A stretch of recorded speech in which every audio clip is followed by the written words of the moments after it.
जय श्री कृष्णा। श्रीमद् भागवत गीता अध्याय 16। अहंकार नहीं राज्य में जरा कष्ट नहीं मान, क्रोध नहीं परिवार में रोगी कष्ट न जान।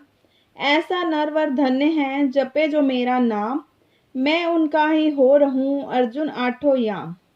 सुख दुख जिनको सम सदा जपे निरंतर मोह, वे मेरे हैं परम प्रिय सत्य कहूँ मैं तो है।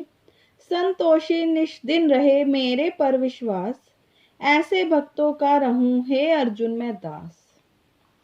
श्री कृष्ण जी बोले, हे भारत, अभय युद्ध संतोष गुणी होना, ज्ञान योग निष्ठा दान इंद्रिय दमन, यज्ञ करना तप सरलता, अहिंसा सत्य अक्रोध त्याग, शांति व चुगली ना करना व सब प्राणियों पर दया, तृष्णा से बचना, कोमल स्वभाव, चपलता का त्याग, क्षमा धृत, पवित्रता, द्वेष रहित, अभिमान न करना, दैवी संपत्ति के सम्मुख जन्म धरने वालों के ये सब गुण हैं।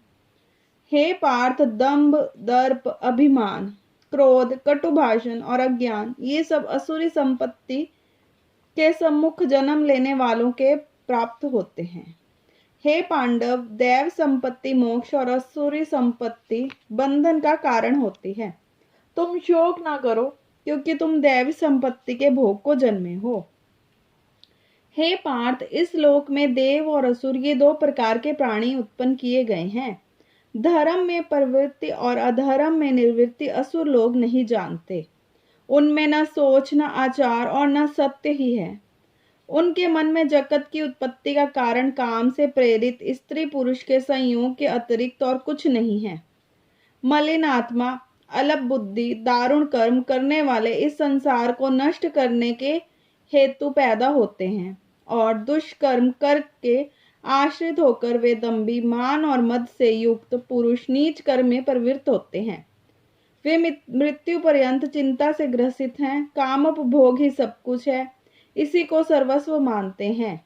वे अनेक कल्पनाओं से मोह रूपी बंधन में फंसे हुए विषय भोग से आसक्त लोग रैरव नरक में गिरते हैं।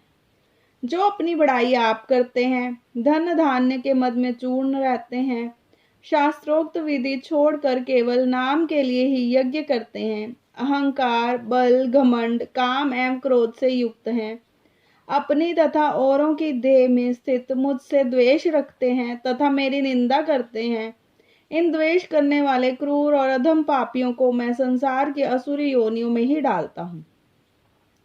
हे कौन्तेय, जन्म जन्म में आसुरी योनि पाकर वे मूर्ख मुझको पाए बिना ही अंत समय में अधम गति को प्राप्त होते हैं।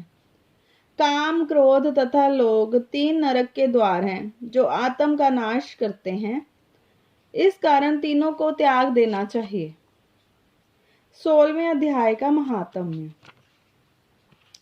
श्री नारायण जी बोले, हे लक्ष्मी, एक सोरठ देश था जिसके राजा का नाम खड़गबाहु था। वह बड़ा धर्मात्मा था। उसके हाथियों में से एक हाथी बड़ा मस्त था, जिसकी धूम मची रहे, महावतों को पास न आने देता। जो महावत उस पर चढ़ जाता उसी को मार डालता। हाथी के पांव में जंजीर बंधी रहे, जिसके भेद से राजा ने और देशों से महावत बुलाकर कहा, ऐसा कोई होए जो इस हाथी को पकड़े, मैं उसको बहुत धन दूंगा।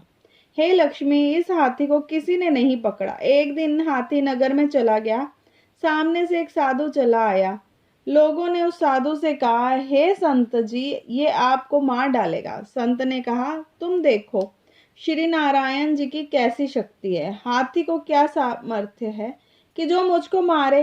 ये मेरे पास भी नहीं आ सकता। साधु ने नेत्र पसार कर देखा तो हाथी ने सूंड से साधु के चरण वंदना की और चुप खड़ा रहा। तब साधु ने कहा, हे गजेंद्र, मैं तुझे जानता हूँ। पिछले जन्म में तू पापी था, मैं तेरा उद्धार करूंगा, तू चिंता मत कर। लोगों ने देखा और राजा को खबर की, तो राजा भी वहां आया। देखा तो हाथी साधु के आगे खड़ा था। तब साधु ने कहा, अरे गजेंद्र, तू आगे आ। हाथी ने आगे आ चरण वंदना की। तब उस गीता पाठी साधु ने कमंडल से जल लेकर मुख से श्री गीता जी के 16वें अध्याय का फल उस हाथी को दिया। इतना कहकर जल छिड़कने से ही हाथी ने देव देह पाई और विमान पर चढ़कर वैकुंठ को गया।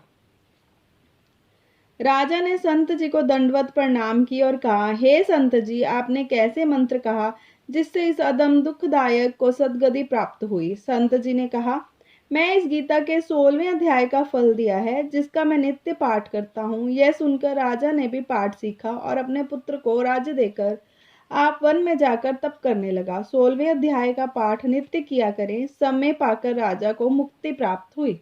जय श्री कृष्ण।